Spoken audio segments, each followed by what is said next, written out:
bebida ancestral. Vamos falar ferramenta. É uma ferramenta ancestral, milenar. Está aqui na Terra há muito e muito tempo. Nas mãos dos curandeiros, dos yogis, foi protegido durante muito tempo, restrito mesmo. E foi com o advento do Santo Daime, que eu vou falar aqui no contexto do Brasil, que nós brasileiros passamos a ter mais acesso a esta bebida, a essa ferramenta divina. Eu falo que essa medicina sagrada que ajuda no processo de despertar da consciência, ajuda no processo de você se ver, de você se curar. Então, quando eu falo que eu comecei a estudar fisiologicamente, fui buscar, fui atrás das pesquisas, ainda é pouco, mas ainda tem muito que se estudar aqui. Mas a ayahuasca é considerado um antidepressivo maravilhoso, usado muito no tratamento da dependência química, e eu vejo assim, mais do que tudo isso, é usada assim como uma ferramenta de autoconhecimento. É algo maravilhoso que, bem ministrado, com responsabilidade, dentro de um local seguro, ela pode, fazer uma transformação para a pessoa que está se buscando. Todas as pessoas podem comungar do ayahuasca? Não. Tem algumas pessoas que não podem. Eu vou tomar isso como uma frase que o meu mestre dizia: a ayahuasca está para todos, porque ela está aqui na face da Terra, mas nem todos estão para ela. É uma ferramenta maravilhosa, mas você tem que estar pronto, buscando realmente, verdadeiramente o autoconhecimento. Você eu quero tomar só por curiosidade, eu quero tomar porque o fulano de tal tomou e teve uma experiência linda, eu vou lá tomar. Eu não vejo que seja assim. É algo que pode realmente trazer muita transformação para você, fazer você lidar com conteúdos preciosos dentro de você, fazer você lidar com aspectos que estão lá escondidos, guardados, e que precisam emergir para o consciente para que você possa trazer cura e transformação. Então eu vejo que é uma ferramenta assim preciosa, maravilhosa, mas ela tem que ser bem administrada. Então é uma ferramenta maravilhosa, às vezes mal usada, então às vezes mal interpretada e muito polêmica também. Polêmica pela ignorância das pessoas, polêmica pela falta de estudo, polêmica pelo mau uso também, de às vezes se tomar assim, de uma forma qualquer, de uma forma sem preparo realmente, de uma forma de você tá buscando, sem alguém estar dizendo para você, olha, o que você de verdade está buscando? Por que você quer tomar essa medicina? O que você está buscando dentro de você? E depois, mais que isso, depois que você tomou, de ter alguém ali perto de você, ajudando você a entender os conteúdos que vêm. Eu gosto sempre de quando vem alguém me procurar para fazer um trabalho comigo, eu gosto sempre de iniciar essa pessoa no processo individual. Cuidar daquela pessoa ali, naquele contexto. E depois eu até convido ela para o trabalho do coletivo. Hoje eu tenho um grupo também que eu ministro a ayahuasca no contexto coletivo, não muito aberto, as pessoas que vão, elas são convidadas para ir, antes delas entrarem dentro desse contexto coletivo, elas passam também por uma entrevista, sabendo o que elas estão buscando, sabendo se pode ou não comungar dessa medicina sagrada, comungar dessa ferramenta. A ayahuasca é um psicoativo, composto de dimetiltriptamina, DMT. Então a pessoa precisa saber que a DMT é similar à serotonina, você precisa saber se você pode ou não tomar. Então é uma responsabilidade de quem vai ministrar essa medicina sagrada, de ter esse conhecimento, de fazer ali uma anamnese muito bem feita, de conversar com a pessoa. E às vezes ver que nem processo que ela não está nem te abrindo na anamnese ali, mas que você tem que ter o feeling de perguntar. Né? Então se ela tem ali um indício, um diagnóstico de uma bipolaridade, de uma esquizofrenia, se já passou por tratamento psiquiátrico, você precisa saber por que passou por aquele tratamento, saber se ela realmente tem condições de tomar. Tem casos que não pode tomar. Então, eu acho que os dirigentes têm que sim ter a responsabilidade, os dirigentes de qualquer forma, sejam pajé, sejam padrinhos, né, estão na linha do religioso, assim, do Santo Daime, seja você um terapeuta, um xamã, você tem sim que ter muita consciência do que você está fazendo ali. Mas que algo transformador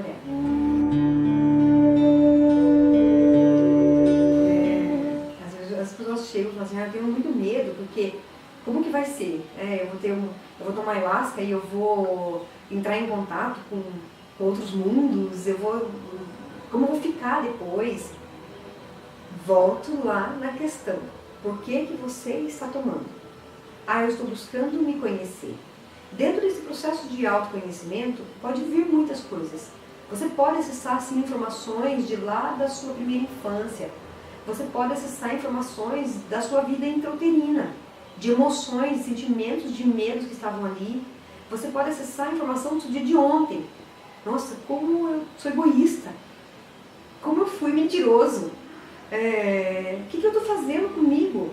Né? Nesse processo de se autocorrigir. Então, nessa expansão, você pode acessar muitas coisas. E ela é muito positiva para quem quer se curar, para quem quer se corrigir. Então você pode acessar muito dos seus defeitos que estão inconscientes. Eu estou repetindo um padrão de comportamento que é ruim para mim, que é ruim para o outro. Então você pode acessar isso. E às vezes vem uma informação bem integrada, você acessa isso e você sabe o que tem que fazer depois. Você pode, sim, acessar a sua ligação com a natureza. Eu posso ter uma experiência com a ayahuasca e às vezes o paciente fala, nossa, eu me senti a própria árvore. Eu me senti enraizada na terra, né? Eu me senti o próprio universo. Eu senti que eu e Deus somos um só. Eu senti o processo da unicidade.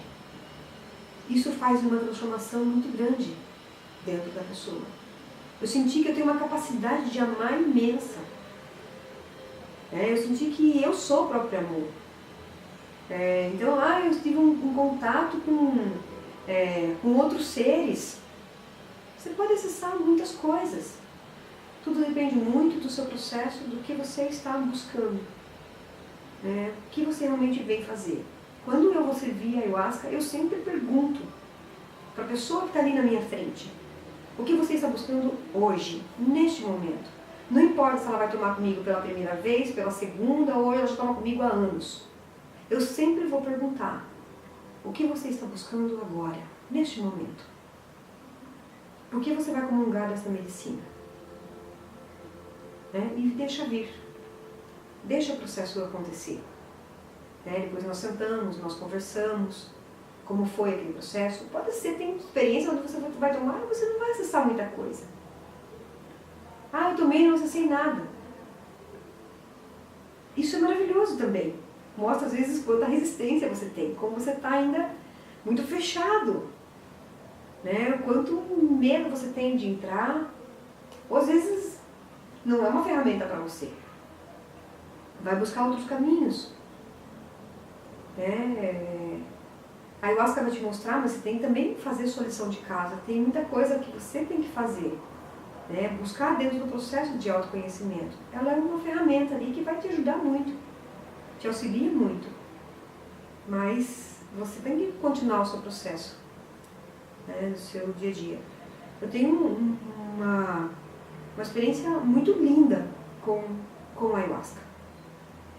Eu falo assim que o processo começou em mim, porque eu tenho segurança de hoje ministrar para as pessoas, porque primeiro eu experienciei. A pessoa pensa, eu quero também fazer isso. Você tem que ter, primeiro você sentir em você. Eu tomei ayahuasca com 25 anos, agradeço o convite que me chegou, que foi sim uma ferramenta maravilhosa no meu processo de me auto-ver, de me autoconhecer, de reconhecer o quanto ainda tem que aprender, o quanto ainda tem que caminhar. Tive a experiência de tomar ayahuasca assim, de uma forma até assim, com uma religiosidade, quando eu fui uma daimista. Tomei ayahuasca na gravidez do meu filho, né? Eu tomava uma quantidade bem menor, porque a mulher quando ela está gestante, ela toma uma quantidade bem menor. Então eu tomei sim ayahuasca na gestação do meu filho. Tomei ayahuasca na hora do parto, porque eu queria ter um acesso espiritual, ver como era esse processo, né, de parir um filho, na luz dessa consciência. Foi um processo lindo. Depois eu amamentei meu filho 2 anos e 5 meses e eu tomava ayahuasca para mamar para ele. Ele é um adolescente, vai fazer 15 anos e é um menino maravilhoso. Eu falo que difere ele dos outros jovens, dos outros adolescentes. Consciência. Eu vejo que o nível de consciência dele é diferente do nível de consciência dos outros meninos. Amorosidade. Ele é muito amoroso. Ele olha as situações e ele consegue analisar de uma outra forma. Às vezes, vou dar um exemplo bobo, assim. Eu com a minha filha, a gente às vezes falando algumas coisas, ele fica ouvindo e ele fala assim pra ela assim, não vai ficar bravo, não leva pro lado pessoal. Mas eu vejo assim, e se fosse assim, como seria? Assim, de um jeito muito bonito de colocar as coisas, de um jeito claro e consciente de colocar as coisas. Uma amorosidade onde ele expressa realmente, não tem vergonha nenhuma de dizer pro amigo, eu te amo, de expressar amor. Então eu vejo que tudo isso, esse comportamento dele, advém desse processo de busca, nesse processo da minha busca, e que ele acabou entrando junto. Eu tenho o meu feitor que faz a minha ayahuasca. A ayahuasca que eu uso no meu contexto, eu acompanho a colheita da matéria-prima, acompanho como ela está nascendo. Eu sou a primeira a experienciar, a primeira a tomar.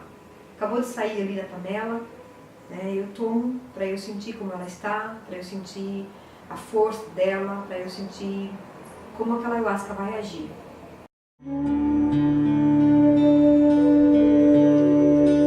Nós chamamos isso carinhosamente de família Beija-Flor.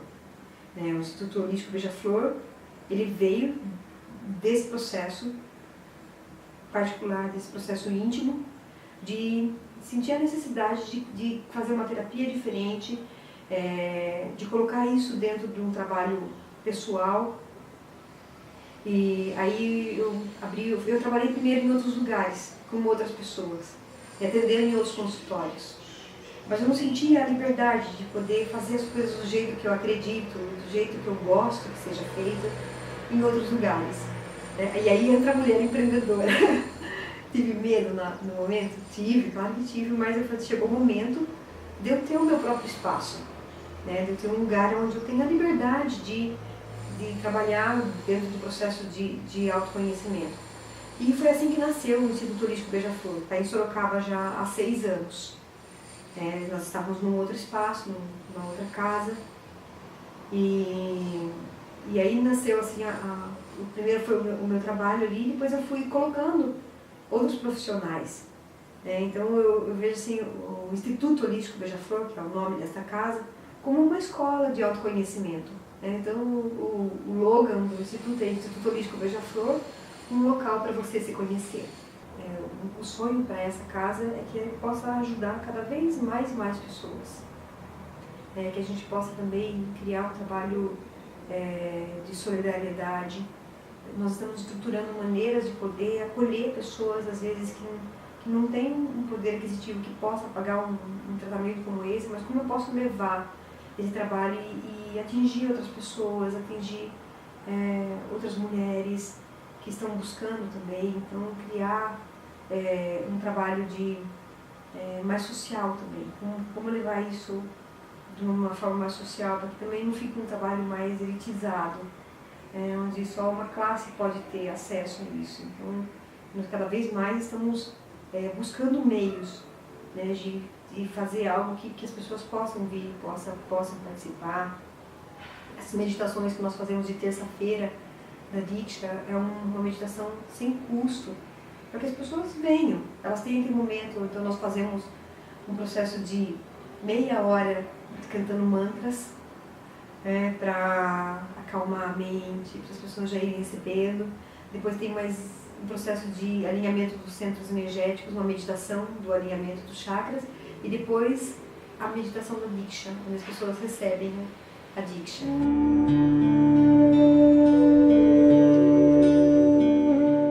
Agora tem muitas coisas acontecendo, né?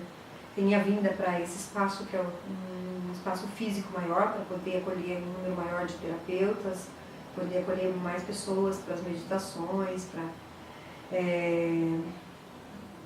tem um espaço hoje onde nós trabalhamos no coletivo, né, que é um sítio, aquele sítio onde nós fazemos hoje, onde eu moro também, foi um processo de criar.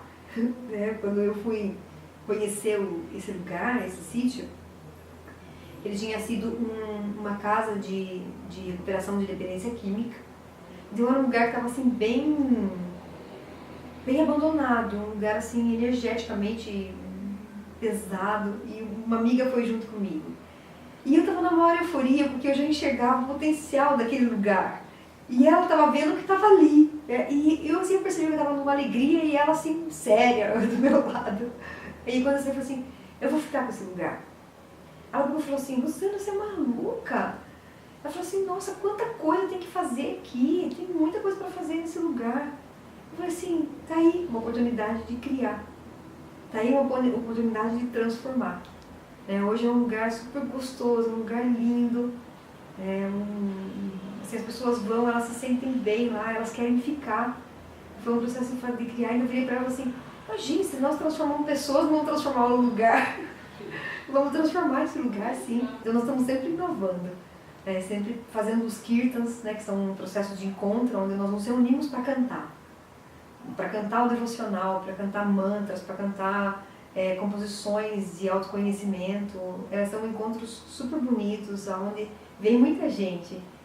Vem gente que gosta muito de mantras, e tem pessoas que vêm pela primeira vez tomar contato com essa musicalidade, com esse tipo de ensinamento, e saem assim maravilhados. Estamos colocando novamente um coral, que o maestro Ricardo está abrindo um coral, uma oficina de canto coral, mas com o enfoque de colocar mantras. Eu gosto muito de cantar e participo de corais também. E nesse encontro de corais, você vê que são muitas coisas que vão colocando, mas eles têm um modelo ali de colocar as músicas dos corais. E aí eu levei para o Ricardo, vamos criar um canto coral, um coral só de mantras de composições de autoconhecimento, pegando aquele mantra e colocando os naipes das vozes, né, nos mantras. Nós já fizemos isso no passado e foi muito bonito, um processo que, quando teve o primeiro Yoga pela Paz aqui em Sorocaba, então nós abrimos o Yoga com um coral que nós criamos, e fechamos o Yoga pela Paz com esse coral. E quando eu vejo ferramentas, por exemplo, terapias que são diferentes, às vezes faço convite para os profissionais que vêm de fora trazer esse conhecimento para essa casa. Então tem um massagista que trabalha com uma técnica de massagem chamada Kusumodaki, que ele vem de Curitiba uma vez por mês e atende aqui 2 dias no mês, trazendo essa massagem, que é uma massagem, é uma união da yoga, conhecimento da yoga, conhecimento da Ayurveda, dentro de uma massagem. É algo incrível também essa massagem dele. Om Bhurva Swaha Tatsavitur Varenyam Bhargo Devasya Dhimahi Dhiyo Yona Prachodayat.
imensamente, né, a oportunidade de poder compartilhar um pouquinho da história, né, do meu ser mulher,